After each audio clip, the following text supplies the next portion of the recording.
నేను జిమ్ లో జాయిన్ అయిన తర్వాత ఒకసారి కూడా డెడ్ లిఫ్ట్ కొట్టలేదు. సరే జిమ్ లో జాయిన్ అయ్యి ఆల్మోస్ట్ 6 months అవుతుంది కదా, ఒకసారి డెడ్ లిఫ్ట్ చేద్దాం అని చెప్పి ట్రై చేసిన. కానీ ట్రై చేసిన ఫస్ట్ అటెంప్ట్ ఫెయిల్ అయిపోయినా. సరే నాకు నేనే వీడియో తీసుకున్నా, చూసిన తర్వాత తెలిసింది నేనేం తప్పు చేస్తున్నా డెడ్ లిఫ్ట్ చేసేటప్పుడు అని. ఇక్కడ మీరు చూస్తున్నారు భుజాలు లేపేటప్పుడు ఇట్లా వెనక కన్నా కదా, అట్లా వెనక కనేసరికి వెనక అప్పర్ బ్యాక్ మొత్తం ఇప్పటిదాకా ఆల్మోస్ట్ ఒక 3 weeks బ్యాక్ చేసిన, ఇప్పుడు దాకా ఇంకా పెయిన్ ఉంది. మన అప్పటి నుండి ఇక డిసైడ్ అయిపోయినా, అరే డెడ్ లిఫ్ట్ మళ్ళీ కొట్టద్దురా.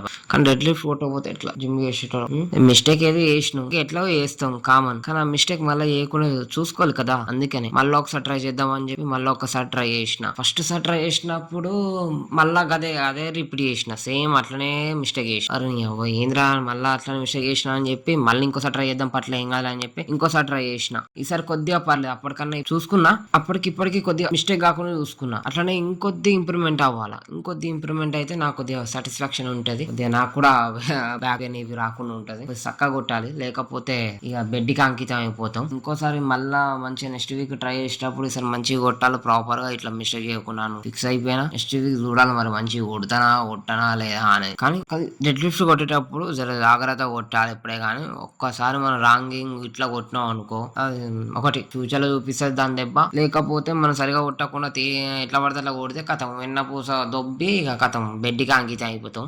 అందుకని జర కొట్టేటప్పుడు ఫస్ట్ ప్రాపర్ గా నేర్చుకోవాలి, ప్రాపర్ గా కొట్టడం నేర్చుకోవాలి, దాని తర్వాత కొట్టాలి. నేను ఫస్ట్ గదే మిస్టేక్ చేసిన. సరే నీ అమ్మ మిస్టేక్ చేసిన అని బట్టి ఇక మళ్ళా ఇంకోసారి ట్రై చేసిన, మళ్ళా తప్పే కొట్టిన. సరే ఇంకోసారి ట్రై చేసిన, పర్లేదు ఈసారి కొద్దిగా మంచిగానే కొట్టినా, కొద్దిగా ఇంప్రూవ్మెంట్ గా అనిపిస్తుంది. సరే ఇక నాకు అర్థమైంది, కొద్దిగా మెల్లగా అట్లా ఇంకా ఇంప్రూవ్మెంట్ అవ్వాలి, ఇంకా కొద్దిగా మిస్టేక్ ఉంది, ఇంకొద్ది ఇంప్రూవ్మెంట్ అవ్వకుండా కొద్దిగా ప్రాపర్ గా కొట్టేలా ట్రై చేస్తా. ఇంతవరకు చూసారు కాబట్టి నా ఛానల్ ని కొంచెం సబ్స్క్రైబ్ చేసుకోండి, లైక్ చేయండి, షేర్ చేయండి.